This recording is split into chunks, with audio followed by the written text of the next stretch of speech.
السلام علیکم ورحمۃ اللہ۔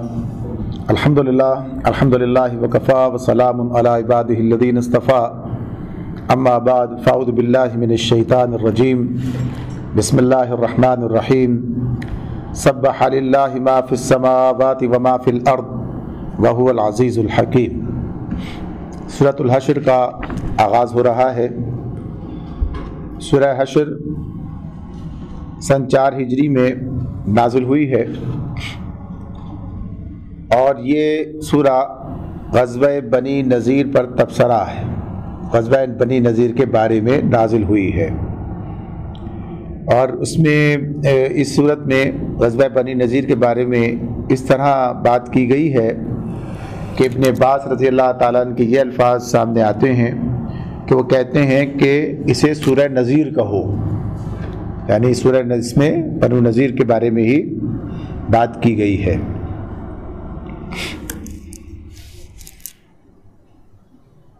یہودیوں کے معاملے میں یہ بات سامنے رہنی چاہیے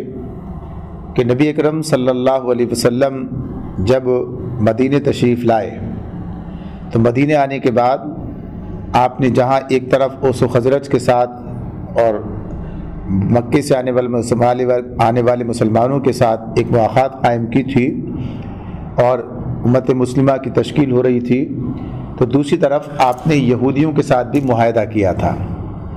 یہاں مدینہ میں اس وقت یہودیوں کے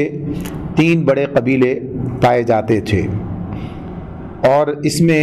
بنی نذیر اور بنی قریظہ زیادہ ممتاز تھے، اس لیے کہ یہ کاہنوں کے طبقے میں سے تھے۔ انہیں یہودیوں میں عالی نسب مانا جاتا تھا، اور ان کو اپنی ملت میں مذہبی سیادت حاصل تھی۔ تو اس میں اس نبی اکرم صلی اللہ علیہ وسلم نے ان تینوں کے ساتھ میں، یعنی سارے یہودیوں سے، سب کے بحیثیت یہودی، ان سب سے نبی اکرم صلی اللہ علیہ وسلم نے معاہدہ کیا تھا۔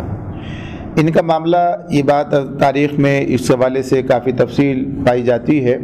کہ جس طرح ایک تو ان کا دعویٰ تھا کہ یہ یہاں پر کس طرح سے موجود تھے، یعنی ان کا سلسلہ تو یہاں سے شروع نہیں ہوتا، یہاں نہیں پائے جاتے تھے یہ، لیکن پھر یہ یہودیوں کی اصل آبادی کو چھوڑ کر یہ قبیلے یہاں کس لیے تھے، تو اس میں مختلف باتیں سامنے آتی ہیں، خود ان کی اپنی روایات کے حوالے سے بھی اور تاریخ کے حوالے سے بھی۔ تو بہرحال یہ اسی صورتحال کا نتیجہ تھا کہ جس میں انہیں تتر بتر کر دیا گیا تھا، یعنی بخت نصر کے زمانے میں جب ان کے اوپر حملہ ہوا اور ان کی صورتحال اس طرح سے بنی کہ یہ ہر طرف بکھر گئے، تو انہی میں سے یہاں پر بھی آ کر یہ لوگ آباد ہوئے تھے۔ اس کے علاوہ بھی یہ کہتے ہیں کہ نہیں، وہ پہلے سے ہم یہاں پر موجود تھے، غرض یہ کہ یہاں پر یہ موجود تھے اور اس طرح سے رچ بس گئے تھے عرب، یعنی عرب کے اس معاشرے میں کہ زبان، لباس، تہذیب، تمدن، ہر لحاظ سے انہوں نے عربیت کا رنگ اختیار کر لیا تھا۔ لیکن اسی کے ساتھ ساتھ یہ بات بھی ہے کہ انہوں نے اپنے یہودی ہونے کو پوری طرح سے برقرار رکھا تھا، یعنی یہودی عصبیت جو تھی وہ پوری طرح برقرار تھی۔ اور حالانکہ یہ صورتحال تھی کہ یہ لوگ اپنی زبان، عبرانی زبان بھی بھول گئے تھے، اور چند گنے چنے علماء کے سوا کوئی عبرانی زبان جو ہے وہ نہیں جانتا تھا، اور یہ جو ظاہری عربیت انہوں نے حاصل کی تھی، اختیار کر رکھی تھی، یہ ان لوگوں کے درمیان رہنے کے لیے تھی، اور اسی کے نتیجے میں یہ صورتحال بنی کہ یہ گویا میں رچ بس گئے تھے، لیکن یہ اپنی یہودی عصبیت کو برقرار رکھنے کی پوری کوشش میں لگے ہوئے تھے۔ تو نبی اکرم صلی اللہ علیہ وآلہ وسلم نے جو ان سے بحیثیت یہودی کے سب کے ساتھ جو ہے یہ معاہدہ کیا تھا، اب ان کی صورتحال یہ تھی کہ بنی قریظہ اور بنی نذیر نبی اکرم صلی اللہ علیہ وسلم کے آنے سے پہلے اوس کے حلیف تھے، اور بنی قینقاع یہ خزرج کے تھے، یعنی تیسرا قبیلہ جو تھا وہ یہ تھا، بنی قینقاع۔ تو ہجرت سے تھوڑی پہلے ہی جب یہ اوس و خزرج کے درمیان جو جنگ بعاث ہوئی تھی، اس میں بھی دونوں اپنے اپنے حلیفوں کے ساتھ شریک لڑائی ہوئے تھے، اور پھر جیسے قرآن مجید میں ذکر کیا گیا ہے کہ یہ پھر پکڑے جاتے تو پھر انہیں چھڑانے کے لیے اپنی کتاب سے استدلال کرتے، تو وہی بات تھی کہ انہیں تو منع کیا گیا تھا کہ آپس میں لڑنا نہیں ہے، پھر یہ کرتے ہیں تو ایک چیز پر ایمان لاتے ہیں، دوسرے کا انکار کرتے ہیں۔ تو یہ صورتحال تھی کہ جب نبی اکرم صلی اللہ علیہ وآلہ وسلم مدینہ تشریف لائے تو آپ نے اس میں سب سے جو کام کیا اس میں یہ بھی تھا، جیسے بار بار عرض کیا گیا، کہ انہوں نے ان کے ساتھ معاہدہ بھی کیا گیا۔ یہ قطعی اور واضح معاہدہ تھا جس کی شرائط یہودیوں نے خود قبول کی تھی، اور اس میں یہ بات طے تھی کہ کوئی کسی کے حقوق پر دست درازی نہ کرے گا، اور دوسرے یہ کہ بیرونی دشمنوں کے مقابلے میں یہ سب متحد ہو کر دفاع کریں گے، یہ بات ان کے ساتھ میں طے تھی۔ لیکن یہودیوں کو اس بات کا اندازہ نہیں تھا کہ یہ جو معاہدہ اب ہو رہا ہے اس کے بعد کے حالات کیا ہوں گے۔ انہوں نے نبی اکرم صلی اللہ علیہ وسلم کو بھی شاید یہ سمجھا تھا کہ یہ بھی اپنے قبیلے کے رئیس ہیں، یہ اس قوم کے رئیس ہوں گے، یہ اس طرح سے اپنا کام کریں گے اور صرف انہیں اپنے ان کے دنیاوی معاملات اس پر ہی سارا انحصار ہوگا۔ انہیں اس بات کا اندازہ نہیں تھا کہ نبی اکرم صلی اللہ علیہ وسلم تو اللہ کے نبی ہیں، آپ تو اللہ، آخرت، رسالت اور کتاب پر ایمان لانے کی دعوت دے رہے ہیں، اور پھر ان اخلاق حسنہ کی بات کر رہے ہیں، یعنی جس کا سب ان کی کتاب کے اندر بھی جو ساری چیزیں موجود تھیں اور انبیاء سارے جن چیزوں کی طرف بلاتے رہے وہ خود نبی اکرم صلی اللہ علیہ وسلم اس کام کو کر رہے تھے۔ تو یہ صورتحال ان کے لیے گویا ایک زہر قاتل کی حیثیت رکھتی تھی کہ یہ سمجھ رہے تھے کہ یہ عالمگیر اصولی تحریک چلے گی تو پھر یہ لوگ بھی اس کے اندر ہی بہہ جائیں گے اور ان کی مذہبیت اور ان کی نسلی قومیت جو ہے وہ اس طرح باقی نہیں رہ سکے گی۔ پھر اسی طرح جو سارا سلسلہ ان کا چل رہا تھا کہ یہ اوس و خزرج کو لڑا کر اور ان کو یہ اپنے سود کے جال میں پھنسا کر انہوں نے زیر دست کر رکھا تھا، تو یہ جو صورتحال تھی یہ بھی ختم ہونے جا رہی تھی۔ نبی اکرم صلی اللہ علیہ وسلم نے جو ریاست قائم کی، جو معاشرہ بنایا اور یہاں پر جو قوانین نافذ ہوئے ان میں یہ بات بھی تھی کہ ناپاک کمائی اور پاک کمائی کا معاملہ، یعنی کسب حلال کی بات، اور یہ اندازہ تھا، یہ بات تو آغاز ہی میں آ گئی تھی کہ سود جو ہے وہ پسندیدہ نہیں ہے، یعنی بات آ گئی تھی، انہیں اندازہ تھا، اور ان کی ساری معیشت کا اور سارے کاروبار کا معاملہ اسی پر تھا، تو انہوں نے سمجھ لیا تھا کہ یہ تو گویا کہیے کہ ہماری کوئی بات ہی باقی نہیں رہے گی۔ تو اس طرح انہوں نے اس وجہ سے نبی اکرم صلی اللہ علیہ وسلم کی مخالفت میں اپنے آپ کو پوری طرح سے گویا جھونک دیا۔ یہ کام وہ کر رہے تھے، معاہدہ کیا، لیکن اس کے باوجود پھر یہ اپنے مفادات پر ضرب پڑتے دیکھ کر انہوں نے جو ہے اس سے پہلو تہی کرنی شروع کی، اور اس بات کی کوشش میں لگے رہے منافقین کے ذریعے سے اور دیگر جو ان کے پاس کوئی ذرائع موجود تھے، یعنی انہوں نے مکے کے مشرکین سے بھی روابط قائم کیے، یہ سارے کام انہوں نے کیے اسی لیے کہ اسلام کو نقصان پہنچایا جائے، تو اپنے جو معاہدہ کیا تھا اس کے صریح خلاف یہ کام انہوں نے کیا تھا۔ اور جب بدر کے میدان میں نبی کرم صلی اللہ علیہ وسلم کو فتح حاصل ہوئی اور قریش کی طاقت جو ہے وہاں پر جو ہے جس طرح اس کا نقصان پہنچا، تو اس پر جو کہا جاتا ہے کہ بنی نذیر کا سردار کعب بن اشرف وہ کہنے لگا کہ اللہ کی قسم اگر محمد صلی اللہ علیہ وسلم نے ان اشراف عرب کو قتل کر دیا ہے تو زمین کا پیٹ ہمارے لیے اس کی پیٹھ سے زیادہ بہتر ہے، یعنی گویا اب ہمیں مر جانا ہی چاہیے، اب ہمارے لیے گویا یہ مقام عبرت دینی بلکہ یہ ہمارے لیے تو گویا ہماری یہ ختم ہو جانے کا، ہمارے سارے اثر رسوخ کے خاتمے کا یہ گویا کہیے کہ آغاز ہو گیا۔ اور پھر اس نے غزوہ احد کے بارے میں بات آتی ہے کہ اس میں اس کا بھی ہاتھ تھا کہ اس نے وہاں پہنچ کر اور اپنے ساتھ دوسرے لوگوں کو بھی لے کر گیا تھا، اور انہوں نے وہاں جا کر جو ہے پھر عرب مشرکین مکہ کو اس پر اکسایا اور انہیں اس پر آمادہ کیا، اور اس طرح سے وہ کہیے کہ وہ مرثی اور ساری چیزیں کہ اس کے نتیجے میں انتقام کی آگ کو بھڑکایا جائے، تو غزوہ احد کے اسباب میں ایک یہ بھی شامل تھا۔ تو اسی کی بنیاد پر اس نے جب سارا سب کچھ یہ کیا تو اس کے نتیجے میں نبی اکرم صلی اللہ علیہ وسلم نے ربیع الاول 3 ہجری میں محمد بن مسلمہ انصاری رضی اللہ تعالیٰ عنہ کو بھیج کر اسے قتل کرا دیا، یعنی یہ معاملہ اس بنیاد پر یہ ہوا۔ یہودیوں کا پہلا قبیلہ جس نے اجتماعی طور پر غزوہ بدر کے بعد کھلم کھلا اپنا معاہدہ توڑا وہ بنی قینقاع تھا، یعنی بنو نذیر کی بات ہے لیکن اس سے پہلے یہ بنو قینقاع جو ہے یہ اس کا معاملہ تھا۔ تو ان کا معاملہ یہ تھا کہ جب یہ حالات ایسے ہوئے، یعنی گویا کہیے کہ حسد کی آگ اور بھڑک اٹھی، تو انہوں نے جو ہے کھلم کھلا جو ہے اب اپنے معاہدے کی خلاف ورزی کرنی شروع کر دی، اور پھر اس کے اندر انہوں نے مسلمانوں کو ستانا اور ان کے بازاروں میں جب خواتین جاتی تو انہیں تنگ کرنا، یہ سب شروع کیا، یہاں تک کہ ایک موقع پر یہ پورا واقعہ الگ سے آتا ہے، تاریخ میں موجود ہے کہ انہوں نے اس طرح کا کام کیا کہ ایک خاتون کو جو ہے وہاں پر برہنہ کر دیا اور مذاق اڑایا اور سب کچھ کیا. اس پر ایک مسلمان مشتعل ہوا اور اس نے یہودی کو قتل کر دیا، یعنی معاملہ ہو گیا. تو اس پر جو ہے ایک مسلمان بھی قتل ہوا اور یہودی بھی قتل ہوا. تو یہ اس کے بعد جب نبی اکرم صلی اللہ علیہ وسلم نے یہ ساری صورتحال کے سامنے آ گئی تو آپ انہیں پہلے تو آپ گئے آپ وہاں پر اور ان کو جمع کر کے انہیں تلقین کی جو ہے سدھر جائیں اور یہ جو یعنی جو حرکتیں انہیں چھوڑ دیں. تو انہوں نے بدتمیزی کی. نبی اکرم صلی اللہ علیہ وسلم سے کہا کہ کیا یعنی آپ نے کیا ہمیں بھی قریش سمجھ رکھا ہے؟ ہم لڑنے بھڑنے والے لوگ ہیں، ہمارا معاملہ یہ نہیں ہے. تو بہرحال نبی اکرم صلی اللہ علیہ وسلم نے یہ دیکھ کر جو ہے انہیں پھر شوال 2 ہجری یا 3 ہجری کے اندر یا 2 ہجری کے اندر شوال 2 ہجری کے آخر میں ان کے محلے کا محاصرہ کیا اور پھر انہیں کہہ دیا کہ انہیں نکلنا ہے. صرف چند روزی کے محاصرے میں انہوں نے ہتھیار ڈال دیے اور ان کے تمام قابل جنگ آدمی باندھ لیے گئے. لیکن اس موقع پر بھی عبداللہ بن ابی جو ہے وہ ان کی حمایت کے اندر کھڑا ہو گیا اور اس نے نبی اکرم صلی اللہ علیہ وسلم کو سخت اصرار کیا، سخت یعنی اس پر دباؤ ڈالا کہ انہیں معاف کر دیا جائے، یہ ہمارے حلیف ہیں. نبی اکرم صلی اللہ علیہ وسلم نے بہرحال ان سب کو چھوڑ دیا کہ بنی قینقاع اپنا سب مال اسلحہ اور آلات صنعت چھوڑ کر مدینے سے نکل جائیں. تو یہ پہلا قبیلہ ہے جو یہاں سے نکلا ہے. ان 2 اقدامات کے بعد یعنی بنی قینقاع کا نکلنا اور کعب بن اشرف کا قتل، اس نے کچھ دور کے لیے ان لوگوں کو ذرا سیدھا کیا، یعنی کچھ یہ دباؤ میں آئے.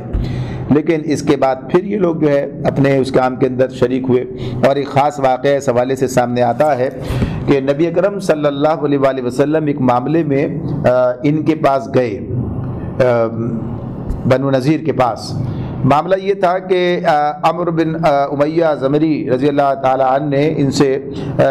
غلطی سے وہ اس کے پیچھے پورا ایک واقعہ ہے بئر معونہ کا سانحہ. بئر معونہ یعنی 70 یہ جو ہے یہ لوگ آئے تھے، انہوں نے کہا تھا کہ ہمارے ساتھ بھیج دیجئے مبلغین کو. 70 مبلغین گئے تو انہوں نے یہ سازش کر کے ان کو قتل کیا. ایک اکیلے بچ کر واپس آ رہے تھے یہ، تو انہیں 2 ملے یہ مشرک، انہوں نے ان کو قتل کر دیا. انہیں اندازہ نہیں تھا کہ یہ جو ہیں بنو عامر کے آدمی ہیں جن سے ہمارا حلیفانہ معاہدہ ہے. تو پتہ چلا کہ معاملہ ہو گیا، غلطی ہو گئی ہے. تو اس پر نبی اکرم صلی اللہ علیہ وسلم نے دیت دینا طے کر لیا. جب دیت دینا طے کیا تو اب اس کے اندر ان سے معاہدے کے اندر یہ بھی شریک تھے، بنو نذیر بھی. تو نبی اکرم صلی اللہ علیہ وسلم نے ان کے پاس گئے کہ یہ بھی اس کے اندر حصہ لیں. تو انہوں نے اس موقع پر ایک سازش کی اور وہ سازش یہ تھی کہ نبی اکرم صلی اللہ علیہ وسلم کو جہاں بٹھایا گیا ایک دیوار کے سائے میں، اور پھر اس پر انہوں نے یہ طے کیا کہ اوپر سے کوئی شخص چڑھ کر جو ہے پیچھے سے اس دیوار کے اوپر چڑھ کے ایک بھاری پتھر جو ہے آپ کے اوپر پھینک دے اور اس طرح سے گویا کہیے کہ آپ کی جان لینے کا انہوں نے منصوبہ بنایا. نبی اکرم صلی اللہ علیہ وسلم کو اللہ تعالیٰ نے اس کی خبر دی اور آپ جو ہے وہاں سے فوراً اٹھ کر مدینے تشریف لے آئے. اور اس کے بعد پھر آپ نے انہیں یہ الٹیمیٹم دے دیا کہ جو غداری تم نے کرنی چاہی تھی وہ تم کر نہ سکے، اللہ نے اس کے بارے میں بتا دیا، لہذا 10 دن کے اندر مدینے سے نکل جاؤ. اس کے بعد اگر تم یہاں ٹھہرے رہے تو جو شخص بھی تمہاری بستی میں پایا جائے گا اس کی گردن مار دی جائے گی. پھر آگے عبداللہ بن ابی،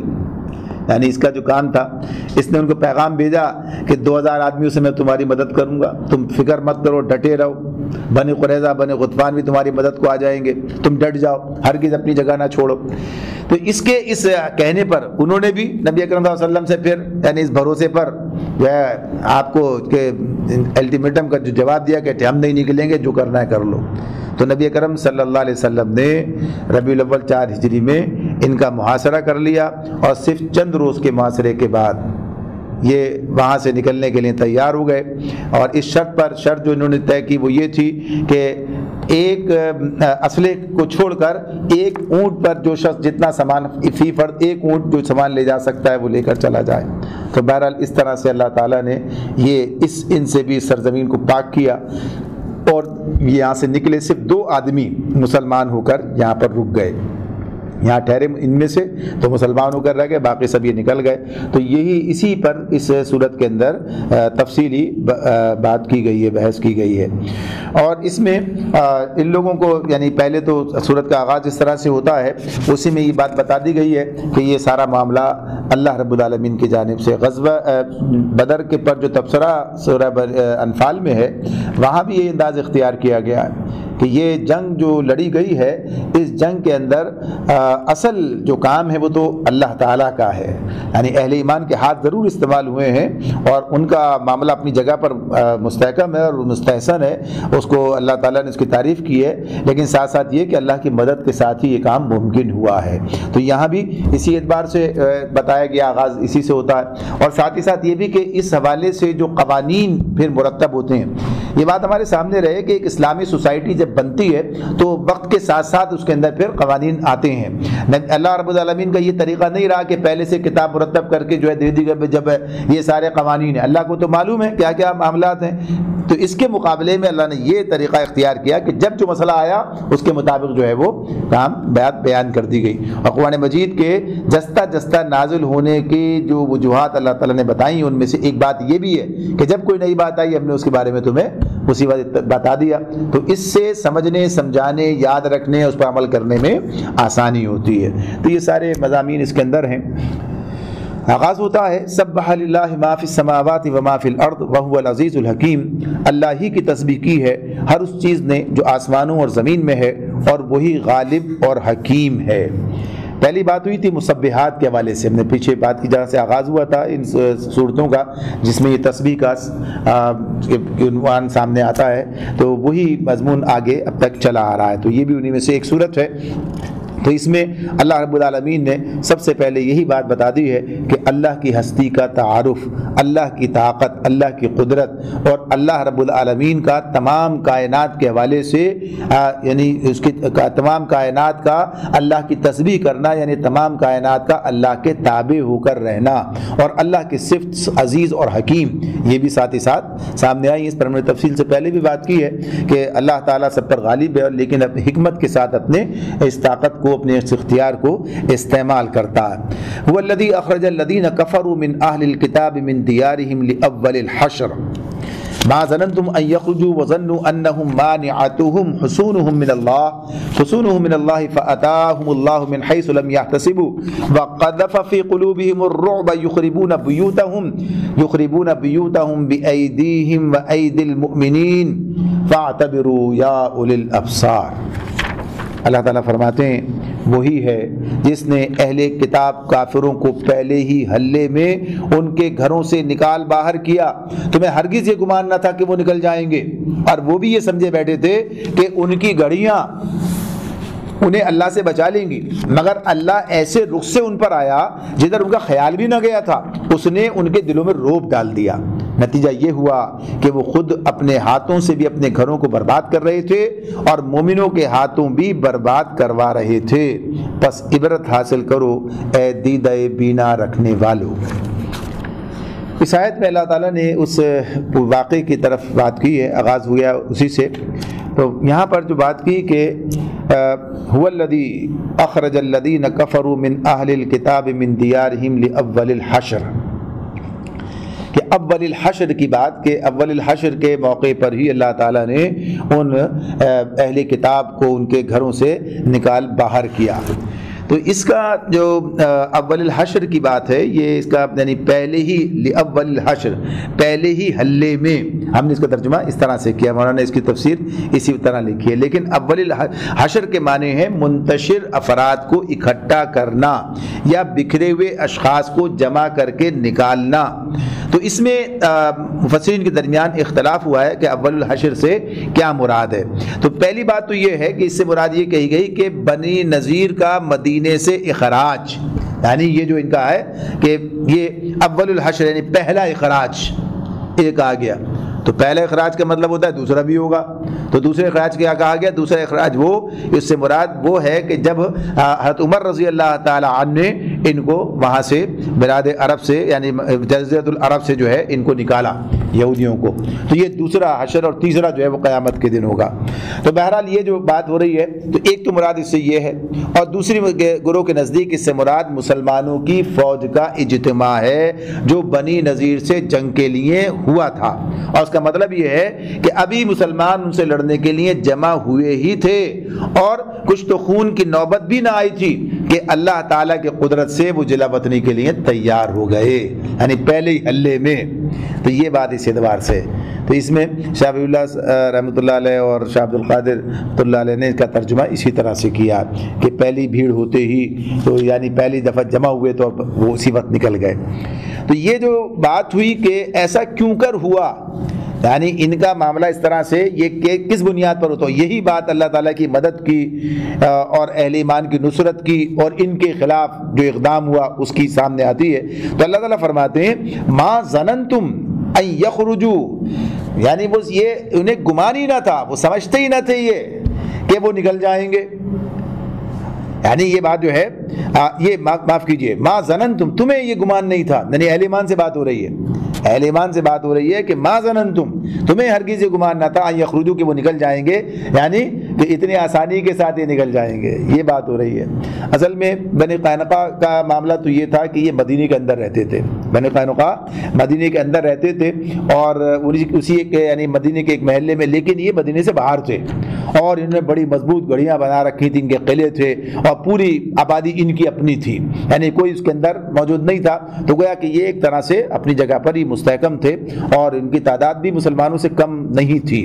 تو یہ سب باتیں ہیں، تو آگے اس کی تفصیل آ رہی ہے۔ تو اللہ تعالیٰ فرماتے ہیں وَظَنُّوا أَنَّهُمْ مَانِعَتُهُمْ مِنْ حُصُونِهِمْ مِنَ اللَّهِ، اور ان کا بھی خیال یہی تھا، وہ بھی یہ سمجھے بیٹھے تھے کہ ان کی گڑیاں انہیں اللہ سے بچا لیں گی۔ یعنی ایک تو مسلمانوں کا معاملہ تو اپنی جگہ پر ہے کہ مسلمانوں کا معاملہ جو ہے اس طرح سے کہ یہ سمجھ رہے تھے کہ ایسا یہ آسانی سے نہیں جائیں گے، اور یہ بھی یہی سمجھ رہے تھے، ان کا اپنا خیال بھی یہی تھا کہ اس طریقے سے جو ہے نہیں نکل سکیں، ایسے نہیں جائیں گے اتنی آسانی سے، اور یہ گڑیاں جو ان کا اپنا ہے یہ۔ تو بنو نذیر کا جو معاملہ ہے کہ ان کے پاس اتنی طاقت تھی، ان کے پاس اتنے افراد تھے اور اس طرح ایک جگہ پر یہ مستحکم تھے، تو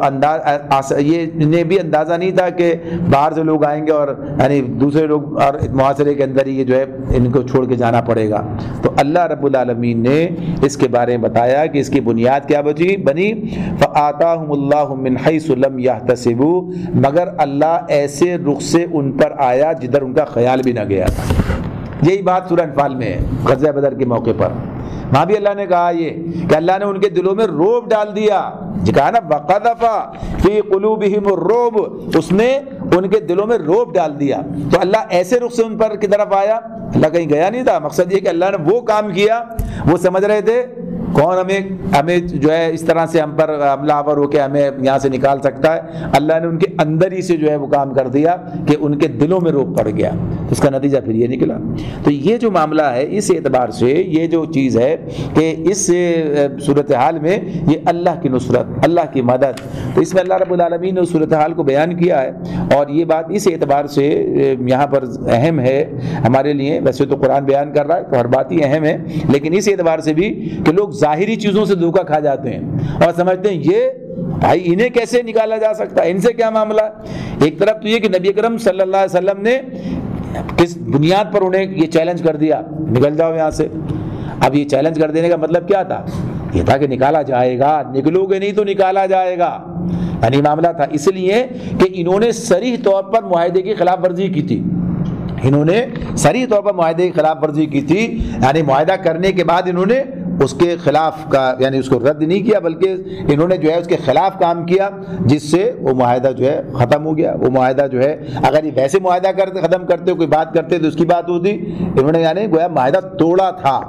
تو اس کی بنیاد پر نبی اکرم صلی اللہ علیہ وسلم نے اس اپنی طرف سے، حالانکہ اقدام کرتے اپنی طرف سے معاہدے کو ختم کرنے کا اعلان کیا اور انہیں مہلت دی نکل جاؤ 10 دن کے اندر، لیکن انہوں نے کیا کہا ہمیں کون نکالے گا، یعنی تو خود انہوں نے کہا کہ آپ کو جو کرنا ہے کریے۔ تو پھر اس کے بعد محاصرے کی بات آئی، جب وہ مدت گزر گئی ہے انہیں کہا تھا کہ ایسا ہو جائے۔ تو یہ چیز اچھا، ایک بات اور جس پر تفہیم میں مولانا نے اس پر ایسا بڑا حاشیہ لکھا ہے کہ یہ جو بات ہے کہ ان کا یہ کہنا، اللہ تعالیٰ کہتے ہیں وَظَنُّوا أَنَّهُمْ مَانِعَتُهُمْ حُصُونُهُم مِّنَ اللَّهِ، کہ ان کا یہ خیال تھا کہ ان کی گھڑیاں انہیں اللہ سے بچا لیں گے۔ اللہ کا معاملہ یہاں پر کہاں سے آ گیا ہے؟ بظاہر ویسے تو یہ لڑ رہے تھے نبی کرم صلی اللہ علیہ وسلم سے، لیکن یہ بات بھی اپنی جگہ پر ہے کہ جو اللہ کے رسول سے لڑتا ہے وہ دراصل اللہ سے لڑتا ہے، یہ بات تو اپنی جگہ ہے ہی، یہ واقعہ ہے۔ لیکن ان کا یہودیوں کا معاملہ یہاں جو انہوں نے اس کی تفصیل بیان کی ہے وہ اسی اعتبار سے ہے کہ یہودیوں کا یہ معاملہ بالکل واضح ہے، جسے کہا جائے نا اظہر من الشمس، بالکل واضح سورج کی طرح، کہ ان کا رویہ ایسا ہی رہا ہے، ان کے عقیدے ایسے ہی تھے، یعنی انہوں نے گویا کہیے کہ اللہ سے مقابلہ کرنے کی ٹھان رکھی تھی، اور انہوں نے اللہ کے رسولوں کو یہ جانتے بوجھتے کہ وہ اللہ کے رسول ہیں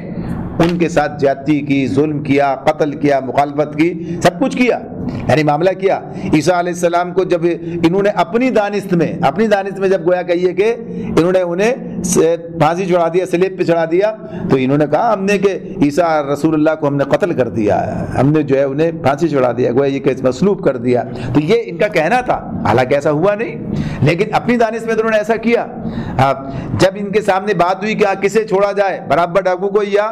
عیسیٰ علیہ السلام کو، انہوں نے کہا کھلم کھلا برابا کو چھوڑ دو، ان کو جو ہے پھانسی چڑھاؤ۔ ادھر جو ہے کہا کہ یہ جب یحییٰ علیہ السلام کے لیے ان کا سر قلم کر کے جو ہے اس طرح پیش کر دیا گیا، جانتے تھے، معلوم تھا انہیں کہ کون ہے یہ، کیا ان کی حیثیت ہے، تو یہ سارا معاملہ پھر ان کے وہ عقیدے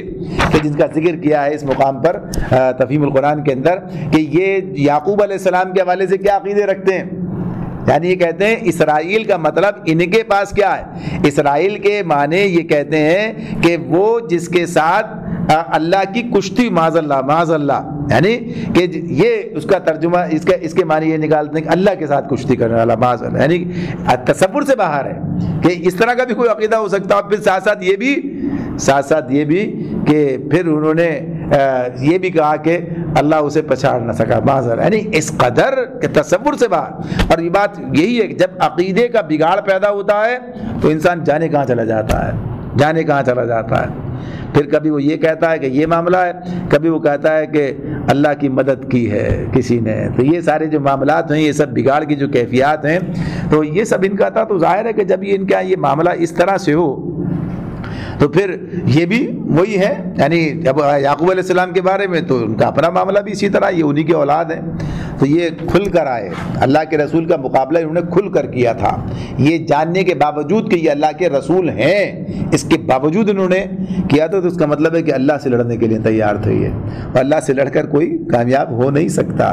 یعنی اس سے بڑی حماقت کوئی اور ہو نہیں سکتی۔ اور یہ بات بھی واضح رہے اس مقام پر کہ اللہ کے رسول یا اللہ کے دین سے کا مقابلہ کرنا، اللہ کا مقابلہ کرنا ہے۔ آج بھی یہ بات سامنے رہے کہ جو لوگ اللہ کے دین، اللہ کے رسول کا مقابلہ کرتے ہیں، اس کے خلاف جاتے ہیں، اس کے مقصد کے، اس کے مشن کے خلاف جاتے ہیں، تو وہ اللہ کا مقابلہ کرتے ہیں، اس لیے کہ وہ اللہ کے رسول ہے، یہ اللہ کا دین ہے، یہ اللہ کی کتاب ہے، یہ اللہ کے رسول نے اللہ کی طرف سے یہ شریعت پیش کی ہے، تو یہ اللہ کا مقابلہ ہے۔ تو آج بھی یہ سمجھ لینا چاہیے، یہ کامیابی ان کا مقدر بن نہیں سکتی ہے،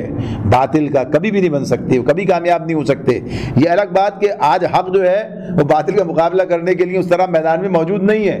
اس لیے باطل کا پھریرا بھی لہرا رہا ہے، لیکن جب حق آ گیا سامنے تو پھر جاء الحق وزهق الباطل، حق آ گیا تو باطل کو جانا پڑے گا، یعنی باطل کو جانا پڑے گا۔ تو یہ بات یہاں پر اللہ تعالیٰ نے کہی ہے کہ یہ بہرحال انہوں نے یہ سمجھا تھا، تو اللہ نے پھر ان کے ساتھ جو معاملہ کیا وہ کہ اللہ ایسے رخ سے ان پر آیا جدھر ان کا خیال بھی نہ گیا تھا، اس نے ان کے دلوں میں رعب ڈال دیا، وقذف فی قلوبہم الرعب۔ اب نتیجہ کیا نکلا؟ یخربون بیوتہم بایدیہم وَأَيْدِ الْمُؤْمِنِينَ، نتیجہ یہ ہوا کہ وہ خود اپنے ہاتھوں سے بھی اپنے گھروں کو برباد کر رہے تھے اور مومنوں کے ہاتھوں بھی برباد کروا رہے تھے۔ یعنی یہ معاملہ کیا تھا؟ یہ دونوں باتیں، یعنی اس کے اندر جو چیز اللہ تعالیٰ نے ہمارے سامنے رکھ دی ہے کس طرح سے، کہ ایک تو یہ کہ جن سے کہا تھا نا کہ ٹھیک ہے ایک اونٹ پر رکھ کے لے جاتے ہیں، تو ان کا معاملہ یہ تھا کہ اپنے گھروں کے کواڑ اور بلیاں اور یعنی جو ان کے بس میں تھا نکال کے لے جا رہے تھے، توڑ تاڑ کے اس کو جا رہے تھے۔ پھر یہ بھی تھا کہ مسلمانوں کے اب ہاتھ میں جائیں گے یہ تو بھی برباد خراب کرنے کی کوشش اپنے ہاتھوں سے، اس لیے کہ ان کے پاس نہ جائے، یہ معاملہ تھا۔ اور مومنوں کے ہاتھوں سے بات کیا تھی؟ تو وہ اس کی طرف اشارہ ہے جس کی بات آگے آ رہی ہے کہ جس میں مسلمانوں نے جب محاصرہ کیا تھا تو اس محاصرے کے لیے انہوں نے جو راستے میں حائل رکاوٹ تھی، یعنی جو درخت نخلستان کے جو کھجور کے درخت تھے انہیں کاٹا تھا ان کے سامنے۔ ظاہر سی بات ہے کہ یہ ہماری سمجھ میں اتنا آسانی سے نہیں آتا، جن کے ہاتھوں سے لگائے ہوئے وہ نخلستان ہوتے ہیں، یعنی کسی فصل سے جو محبت کسان کرتا ہے، کسی باغ سے جو محبت باغبان کو ہوتی ہے، وہ دوسرا آدمی اس کا اندازہ نہیں کر سکتا ہے۔ تو یہ جب انہوں نے کاٹے ان کے سامنے، یعنی معاشرے کے لیے یہ سب کچھ ہوا ہے، تو گویا کہیے کہ یہ گویا ان کے لیے ان کے کیسا تازیانہ تھا ان کے لیے۔ تو اللہ تعالیٰ یہ بات بتا رہے ہیں کہ یہ سب کچھ ہوا، اور پھر فَاعْتَبِرُوا يَا أُولِي الْأَبْصَارِ، یہ بات آپ نے بہت دفعہ یہ جملہ سنا ہوگا، یہ جملہ فَاعْتَبِرُوا يَا أُولِي الْأَبْصَارِ، بس عبرت حاصل کرو اے دیدہ بینا رکھنے والو، اے آنکھوں والو، عبرت حاصل کرو، یعنی یہ فَاعْتَبِرُوا یا اولی الابصار۔ تو یہاں جو اب یہ بات سامنے ہے، کس تناظر میں ہو رہی ہے بات؟ یہ یعنی اس اعتبار سے ہے کہ کون کرے گا، یہ کون ہے دیدہ بینا رکھنے والے؟ دیدہ بینا رکھنے والے تو اہل ایمان ہیں، ان کی تو آنکھیں بند ہو گئی ہیں، وہ تو ان کی عقل پہ پتھر پڑ چکے ہیں۔ وہاں کہاں؟ یہاں بات ہو رہی ہے۔ تو یہاں ہم سے جب بات یہ ہو رہی ہے کہ دیدہ بینا رکھنے والوں اس سے عبرت حاصل کرو، تو کس تناظر میں ہے؟ یہ بھی ایک ایسی قوم تھی جسے اللہ کی یہ نعمت حاصل رہی تھی، اسے بھی اللہ کا دین ملا تھا، اسے بھی اللہ کی کتاب ملی تھی، یہ بھی کسی وقت میں امت مسلمہ تھی، لیکن جب اس نے اللہ کے ساتھ مقابلہ کیا، جب اس نے اللہ کے احکامات کی خلاف ورزی کی، جب اس نے اپنے دنیاوی اغراض و مقاصد کی خاطر کھلی کھلی حق دشمنی اختیار کی اور اپنے عہد و پیمان کا خود ہی پاس نہ کیا اب نبی صلی اللہ علیہ وسلم کے ساتھ بھی، تو پھر ان کا کیا انجام ہوا؟ کہ اللہ کی نگاہ التفات کیسے ان سے پھر گئی، پھر کیا صورتحال ان کی بنی؟ قرآن مجید خود بیان کرتا ہے، یا بنی اسرائیل اذکروا نعمتی التی انعمت علیکم وانی فضلتکم علی العالمین۔ ان کے بنی اسرائیل کے اللہ نے کہا، یہ یہودی اس میں شامل ہیں، یہ یہود و نصارہ دونوں، کہ فضیلت دی تھی، لیکن انہوں نے خود اس فضیلت کو اپنے ہاتھوں برباد کر دیا۔ تو یہ بات کہ کوئی یہ نہ سمجھے کہ کسی کو مستقل کوئی پٹا حاصل ہو گیا ہے، کسی کو کوئی مستقل جو ہے کوئی حیثیت بن گئی اس کی، اب کچھ بھی کرے۔ یہ بھی یہی کہتے تھے اپنے آپ کو، ہم تو اللہ کے چہیتے ہیں، نحن ابناء اللہ و احباؤہ، یہ کہتے تھے اپنے بارے، ہم تو اللہ کے بیٹے اس کے چہیتے ہیں، نحن ابناء اللہ و احباؤہ، یہ ان کا دعویٰ تھا۔ تو اس دعوے کے چکر میں انہوں نے اپنے آپ کو کہاں پہنچا لیا کہ اللہ کی نافرمانی کر کے، اور ان کے دل کے اندر کوئی ڈر، کوئی خوف، کوئی اس کے انجام کا معاملہ جو ہے درد ان کے دلوں میں نہ رہا، اور یہاں تک چلے گئے۔ تو ہم بھی بتایا جا رہا ہے کسی زوم میں مت رہنا، کسی زوم میں مت رہنا۔ فاعتبروا یا اولی الابصار، یہ کس قوم کی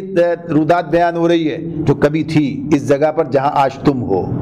تو یہ اس اعتبار سے فاعتبروا یا اولی الابصار کی بات ہے کہ اس میں ہمیں دیکھنا اور جاننا چاہیے کہ اس سارے معاملے کے اندر کہ ہمارے لیے کیا رہنمائی ہے۔ یہی وہ اصل چیز ہے جسے بار بار قرآن مجید دہراتا ہے کہ لوگ اس سے سبق سیکھیں، لیکن ہمارا معاملہ کیا ہے؟ ہم بھی سبق سیکھنے کے لیے آمادہ و تیار نہیں۔ اس سبق کے لیے پہلے تو جاننا پڑے گا نا، خالی صرف اس کو ایسے ہی پڑھ کے گزر جائے تو کیا اس کا فائدہ، یعنی مطلب کہ اس سے کیا اخذ کر سکیں گے، اس سے کیسے عبرت حاصل کر سکیں گے؟ عبرت حاصل کرنے کے لیے اس پورے بات کو سمجھنا ہے، اور یہ بات ہمارے ساتھ اس لیے اس کی اتنی تفصیل سے بات ہو رہی ہے،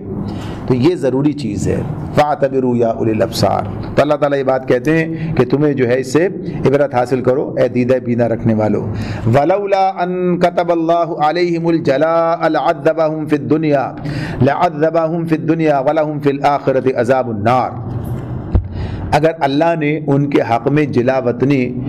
وطنی نہ لکھ دی ہوتی تو دنیا ہی میں وہ انہیں عذاب دے ڈالتا،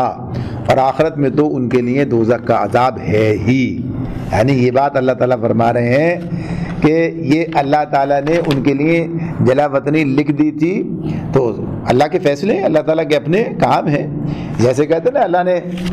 اس وقت کے لیے اٹھا رکھا ہے فیصلے کا معاملہ، اس کا مطلب یہ نہیں کہ اللہ کر نہیں آ سکتا، آج کیا نہیں کر سکتا، آج بھی دیکھو جو انجام ان کا ہوا ہے سامنے۔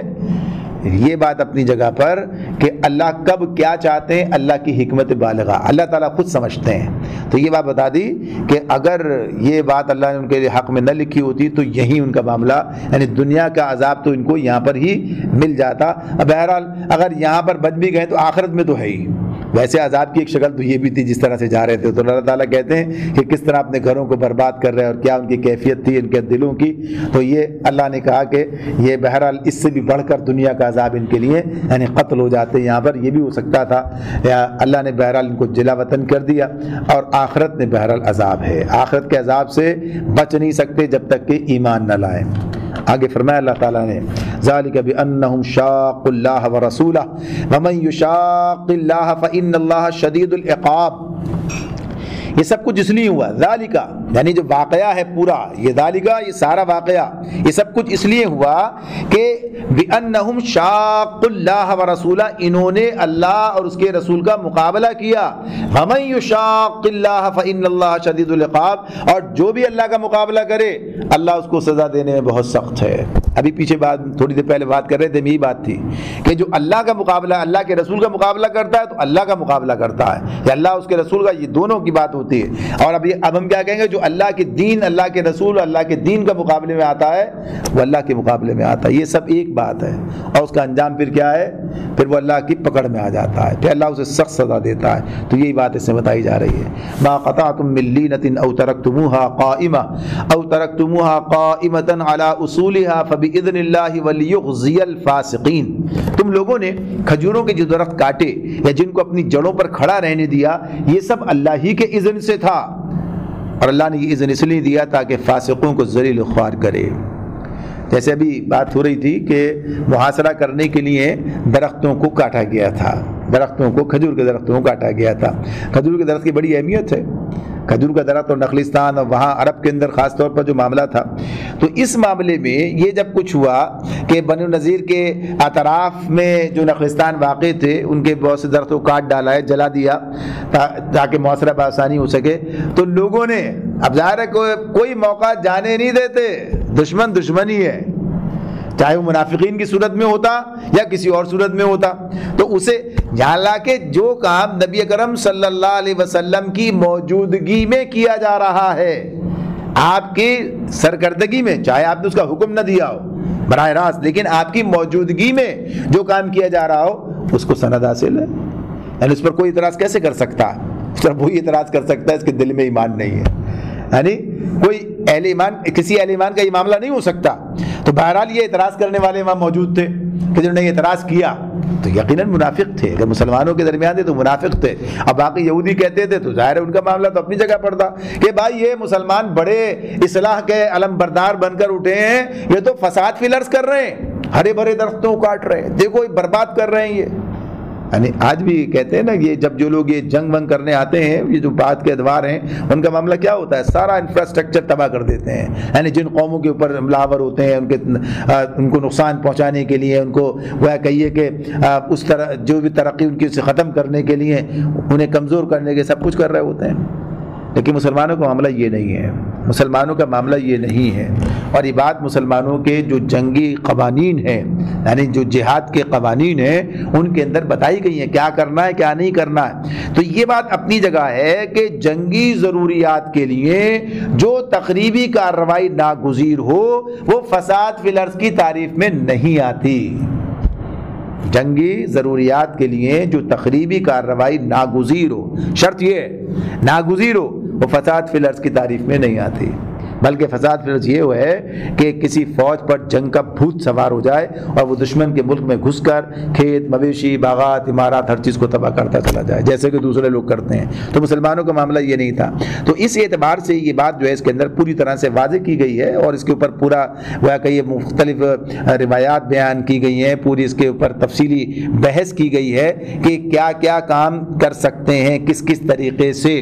یہ کام جو ہے کسی موقع پر کیا کیا کام کیے جا سکتے ہیں. تو یہ بات یاد رہنی چاہیے، یہ بات ہمیں یاد رکھنی چاہیے کہ قرآن و سنت کسی بھی معاملے میں جو قانون بناتے ہیں، افراط نہ تفریط، نہ تو یہ دوسرے لوگ تو جو کر رہے ہیں ان کو جواب دیا جا رہا ہے، لیکن کسی ایسی چیز سے کوئی ایسا نتیجہ نکالنا جو شریعت کو مطلوب نہیں ہے. اب کوئی آدمی کہے کہ صاحب یہ دیکھو ہے موجود، یہ بات تو ہے کہ جنگی ضروریات کے لیے، تو تو جنگی ضروریات کا ہونا نہیں، اس کے اندر وہی بات ہے کہ نہ ادھر کبھی ایسا بھی ہوتا ہے کہ آج کے دور کے اندر، آج کا دور جو ہے گویا کہیے کہ مسلمانوں کے اندر آج علم کے اعتبار سے، عمل کے اعتبار سے، تقویٰ کے اعتبار سے کمزوریاں ہیں. یعنی یہ ایسا ہے، ہو سکتا ہے کوئی اس کا جو ہے کہ اور مطلب نکال کے کسی طرف جائے کہ صاحب یہ جنگی ضروریات ہے لہذا یہ کام کر ڈالو، وہ کام کر ڈالو، تو ایسا نہیں ہو سکتا ہے. یعنی پہلے تو جنگ کا معاملہ ہی ہونا ضروری ہے، شرط ہے یہ، یعنی اس کے تقاضے پہلے، پھر اس کے بعد بات ہوگی کہ ہاں کیا اس کے تقاضے ہیں، کیا معاملات ہیں، کیا حالات ہیں. تو غرض یہ یہاں تو بات ہو رہی تھی ان سے کہ اللہ کے رسول خود بنفس نفیس اس معاشرے کے اندر موجود ہیں، یعنی اس جنگ کو، اس کو لیڈ کر رہے ہیں، تو آپ اس کی سربراہی کر رہے ہیں. تو وہاں جب کوئی کام ہو رہا ہے تو پھر تو ظاہر سی بات ہے. اور یہ الگ بات کہ اس پر بھی مختلف آراء ہیں کہ آپ نے اس کا حکم دیا تھا یا نہیں، لیکن یہ بات آپ کے سامنے تو ہو رہا تھا کام. تو قرآن خود بیان کرتا ہے کہ اللہ کے حکم سے یہ فبإذن اللہ، اللہ نے یہ اس بات کی اجازت دے رکھی. یہ بات ہے کہ ہاں جب کام ہوگا جنگی قوانین کے اندر یہ بات بھی ہے. اور پھر یہ جو کہا وَلِيُخْزِيَ الْفَاسِقِينَ، تاکہ فاسقوں کو ذلیل و خوار کرے. یہ فاسقوں کو، یہ وہی والی بات ہے، یہ وہی والی بات ہے، یعنی کہ جو ابھی پیچھے ہوئی تھی فَاعْتَبِرُوا يَا أُولِي الْأَبْصَارِ، خود بھی برباد کر رہے ہیں، ان سے بھی کروا رہے ہیں. ان کو جب ان کے سامنے ہی کام ہو رہا ہے تو کیسی ذلت ہے، کیسی خواری ہے، کیسا ان کی بے عزتی ہے، کیسے وہ کہیے کہ ان کے یعنی تکلیف کا وہ کیفیت ان کے اندر ہوتی ہے، کس طرح سے ان کے دل کڑتے ہیں. تو یہ معاملہ اپنی جگہ پر ہے کہ ان کے سامنے ہی کام ہو رہا تھا، اور اس لیے ہو رہا تھا کہ انہوں نے اپنے آپ کو اس مقام پر پہنچایا تھا. وما افاء اللہ علی رسولہ منہم فما اوجفتم علیہ من خیل ولا رکاب ولکن اللہ یسلط رسولہ علی من یشاء واللہ علی کل شیء قدیر. اور جو مال اللہ نے ان کے قبضے سے نکال کر اپنے رسول کی طرف پلٹا دیے، وہ ایسے مال نہیں ہیں جن پر تم نے اپنے گھوڑے اور اونٹ دوڑائے ہوں، بلکہ اللہ اپنے رسولوں کو جس پر چاہتا ہے تسلط عطا فرما دیتا ہے، اور اللہ ہر چیز پر قادر ہے. واللہ علی کل شیء قدیر.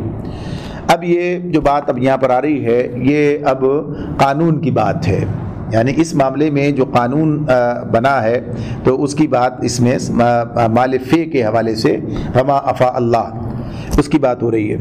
تو اس میں جیسے پہلے عرض کیا تھا آغاز میں سورت کے تعارف کے موقع پر کہ جب کوئی واقعہ ہوتا ہے جب تو اسی سے متعلق جو قانون سازی اسی موقع پر کر دی جاتی ہے. تو یہ پہلا موقع ہے، یعنی یہ پہلا موقع ہے کہ جس میں مسلمانوں کو کسی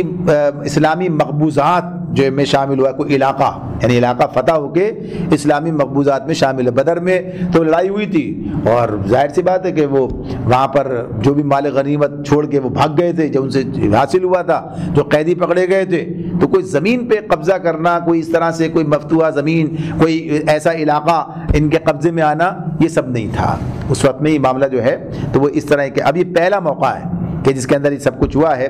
تو اب یہ ایک علاقہ فتح ہو کر اسلامی مقبوضات میں شامل ہوا ہے، اور پھر آگے بھی اب تو یہ سلسلہ فتح کا آگے چلنا ہی تھا. تو اس میں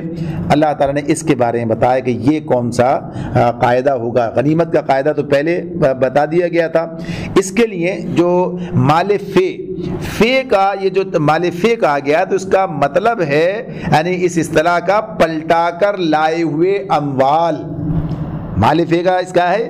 اسلامی قانون کی اصطلاح میں فے، یعنی جو مال فے، جو افاء اللہ کی بات جو ہے، مال فے کیا ہے؟ پلٹا کر لائے ہوئے اموال، یعنی یہ مطلب اس کا ہے. تو پلٹا کر لائے ہوئے مال کا مطلب کیا ہے؟ یعنی بات کیا ہے؟ اس کا مطلب یہ ہے کہ یہ چیزیں جو اللہ تعالیٰ نے کسی وقت ان کو دی تھی، یعنی ہر چیز کا دینے مالک تو اللہ ہے، ہر چیز کا مالک اللہ ہے. تو جو اللہ کے دیے ہوئے مال کو اللہ کے خلاف ہی استعمال کرے، یعنی اس کی مرضی کے خلاف استعمال کرے، تو پھر اس کا مطلب یہ ہے کہ اس کا قبضہ و تصرف جو ہے وہ اللہ کے پاس سے ختم، یعنی وہ خائن کی حیثیت سے بیٹھا ہے. یعنی جو اللہ کے باغی ہیں، جو اللہ جل شانہ کے باغی ہوں، تو ان کا معاملہ کیا ہے کہ پھر وہ اس پر خائن ہیں، خائن ملازم کی حیثیت سے یہاں پر ہیں، تو ان سے واپس لے لیا گیا. تو یہ گویا اللہ نے ان کے جو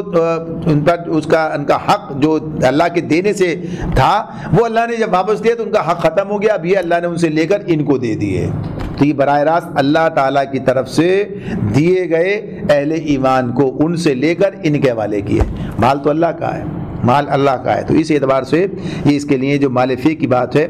اور اس کے اندر اللہ تعالیٰ یہ کہتے ہیں کہ وہ ایسے مال نہیں ہیں جن پر تم نے اپنے گھوڑے اور اونٹ دوڑائے ہوں، یعنی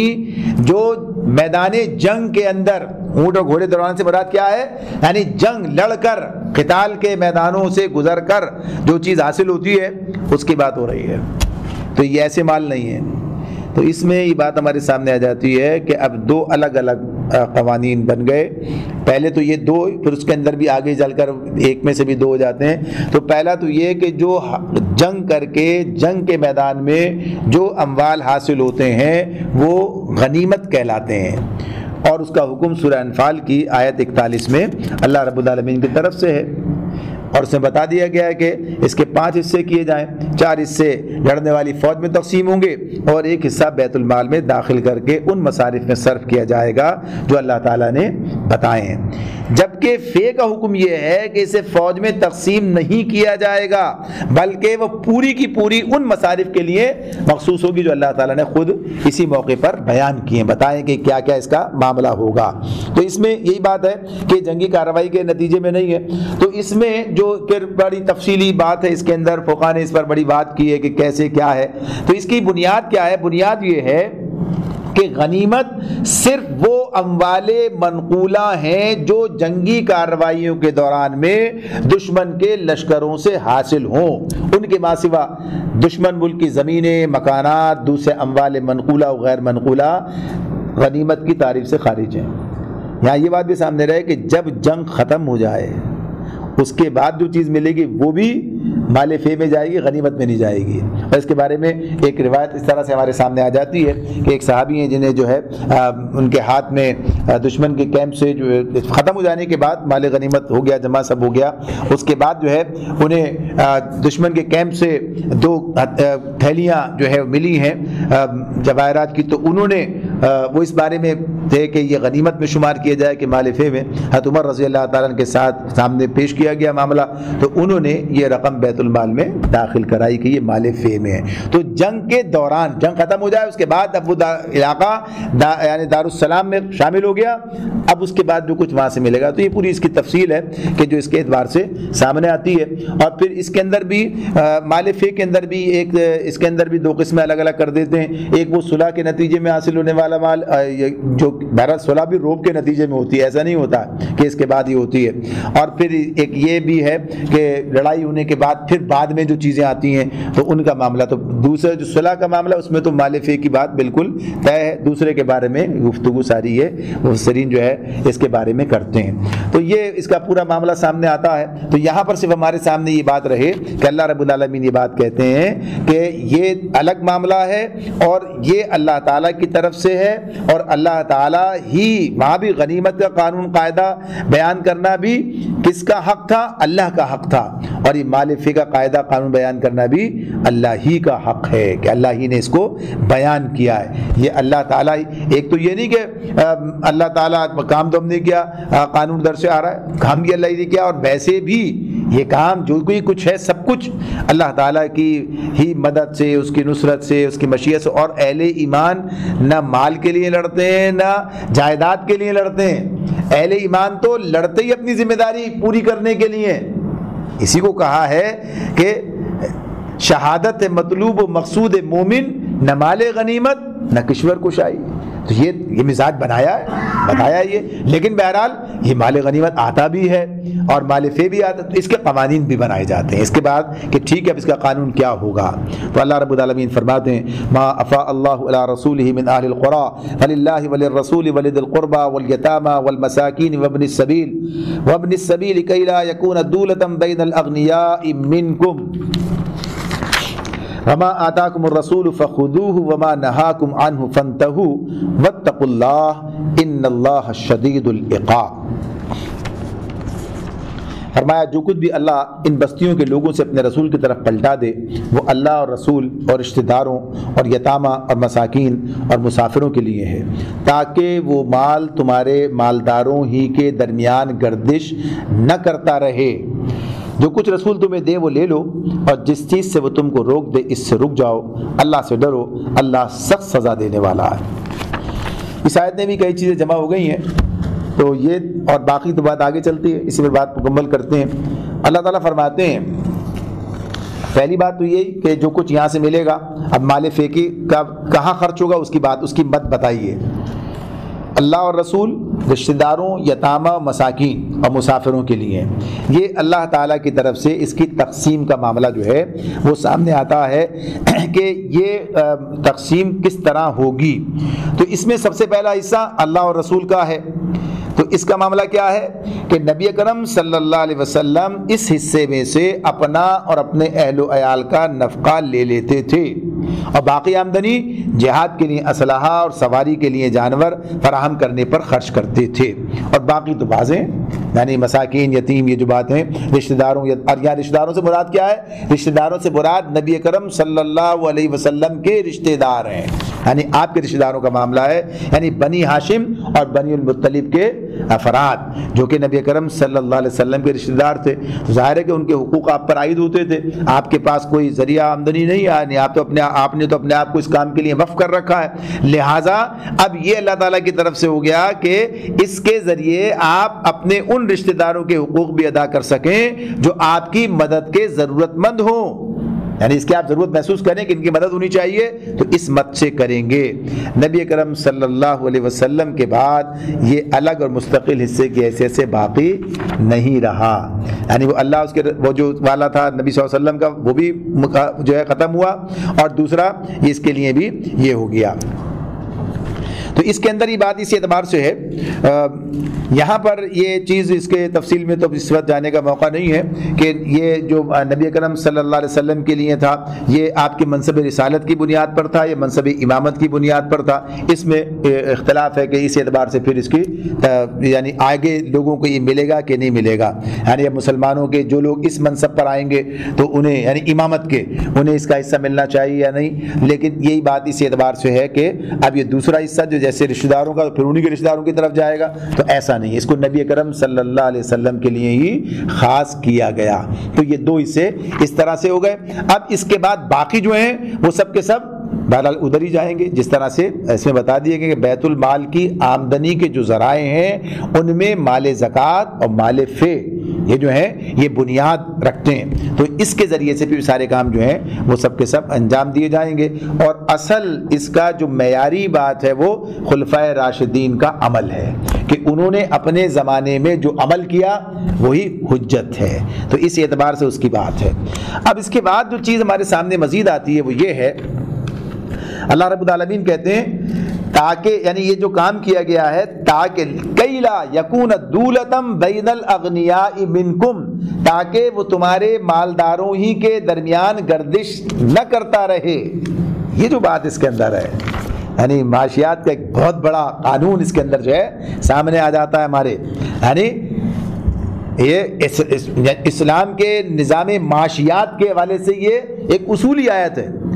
جس میں معاشی ایک اصول پالیسی اس کا جو ہے ایک بنیادی قاعدہ اسے بیان کیا گیا ہے کہ دولت کی گردش پورے معاشرے میں عام ہونی چاہیے،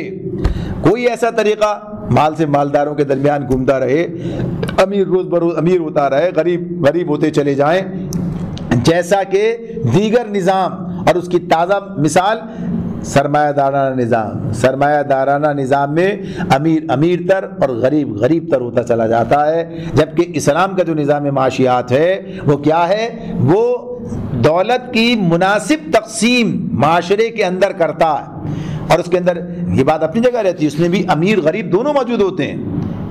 ہیں، طبقات ہی موجود، لیکن ایسا نہیں ہے کہ غریب وہ غریب ہے کہ جس کے لیے زندگی کا رشتہ برقرار رکھنا ناممکن ہو جائے،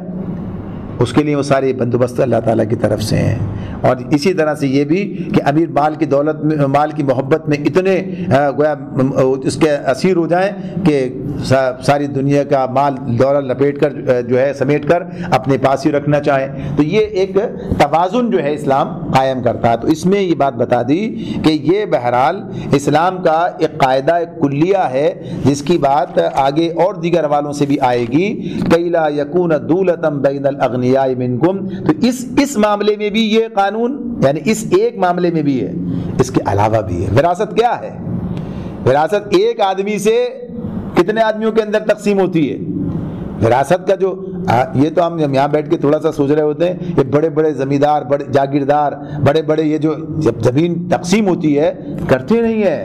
یعنی اس کو اپنے پاس رکھنے کے لیے اسلام نے جو قانون دیا وہ اسی اعتبار سے تھا۔ تو تقسیم در تقسیم، پھر زکوٰۃ کا نظام، ساری چیزیں جو ہیں یہ دولت کی ایسی تقسیم کرتی ہیں جس سے معاشرہ پوری طرح سے مستفیض ہوتا ہے اور ارتکاز دولت کا خاتمہ ہوتا ہے۔ کسی کے پاس یہ نظام نہیں ہے کہ لوگ از خود یہ کام کریں، از خود اپنی دولت کو جو ہے اس طرح سے اس کو دولت کا جو پھیلاؤ ہے وہ سامنے آئے۔ تو یہ صرف چند صرف ایسے عام حالات کے اندر صرف یہ دو چیزیں اگر دیکھی جائیں، ایک وراثت اور دوسرے زکوٰۃ، تو یہ بات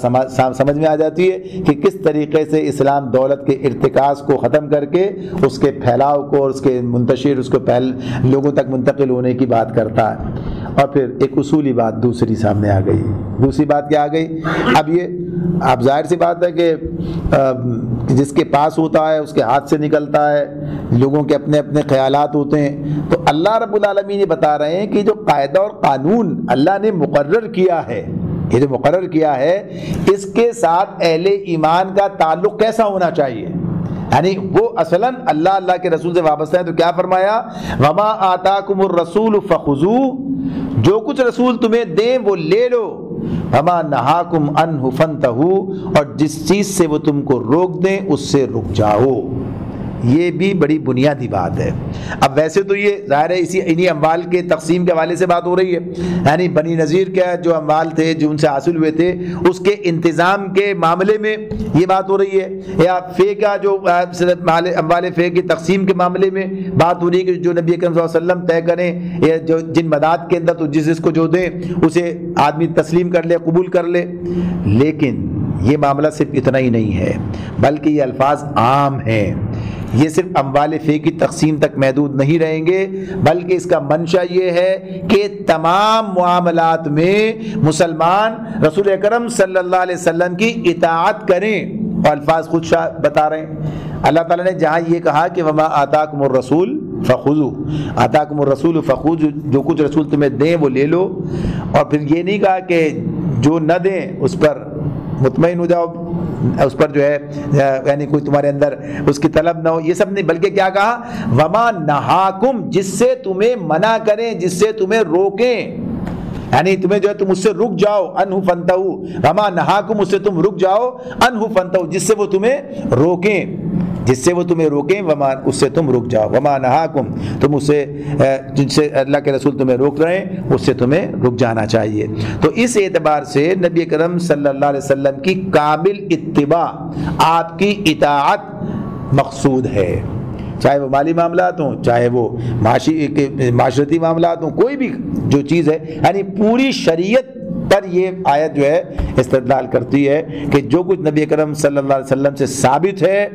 وہ سب کا سب قابل اتباع ہے، جو کچھ نبی اکرم صلی اللہ علیہ وسلم سے ثابت ہے وہ سارا کا سارا قابل اتباع ہے۔ اور اہل ایمان کا معاملہ یہی ہے کہ وہ اس معاملے میں کسی قسم کا کوئی، یعنی ان کے دلوں کے اندر بھی کوئی اس کے بارے میں یعنی کوئی ایسی چیز پیدا نہیں ہوگی جس کو قرآن مجید نے سورہ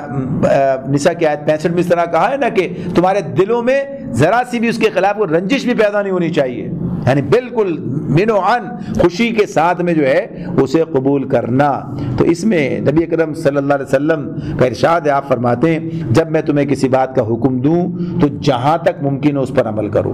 اور جس بات سے روک دوں اس سے اجتناب کرو۔ صحیح بخاری مسلم دونوں کی روایت ہے، یہ صحیحین کے اندر ہے، تو آپ کا یہ بات ارشاد اپنی جگہ پر موجود ہے۔ اور اسی طرح سے اور بھی بہت ساری چیزیں اسی طرح سے آتی ہیں کہ اس میں نبی اکرم صلی اللہ علیہ وسلم نے جو بات کہی صحابہ نے اس پر اسی طرح سے عمل کیا۔ صرف آج سارے مسلمانوں کے لیے یہی بات ہے کہ جو چیز ثابت ہو جائے کہ یہ نبی اکرم صلی اللہ علیہ وسلم کا ارشاد ہے تو اس معاملے میں پھر کسی قسم کا کوئی ہیزیٹیشن، کوئی اس کے اندر کسی آدمی کے معاملے میں کسی کوئی کروں نہ کروں، ایسی کوئی چیز جو ہے اس کا اسلام کے ساتھ کوئی تصور نہیں کیا جا سکتا۔ پھر مزید یہ بھی کہا واتقوا اللہ، اللہ سے ڈرو، یعنی معاملہ صرف اتنا نہیں ہے کہ یہ اخلاقی بات ہے یا یہ وفاداری کی بات ہے یا یہ تقاضا ہے صرف اطاعت رسول کا، بلکہ اللہ کا حکم ہے واتقوا اللہ، اللہ سے ڈرو، ان اللہ شدید العقاب، اللہ سخت سزا دینے والا ہے۔ تو یہ سزا کس کے لیے ہے؟ ظاہر ہے کہ جو اطاعت رسول سے انکار کر دے گا اسی سے بات ہو رہی ہے، اطاعت رسول کی بات ہو رہی ہے، اور اس کے پھر بعد میں یہ بات کی جا رہی ہے کہ اللہ سے ڈرو، اللہ سخت سزا دینے والا ہے۔ یعنی اگر اللہ کے حکم کی نافرمانی کرو گے، یعنی رسول کی اطاعت نہیں کرو گے اور اس سے اپنے آپ کو الگ کرو گے تو اللہ کی پکڑ میں آ جاؤ گے۔ اللہ رب العالمین ہمیں سمجھنے اور عمل کرنے کی توفیق عطا فرمائے۔ وآخر دعوانا ان الحمد للہ رب العالمین۔ سبحانک اللہم وبحمدک ونشہد ان لا الہ الا انت ونستغفرک ونتوب الیک۔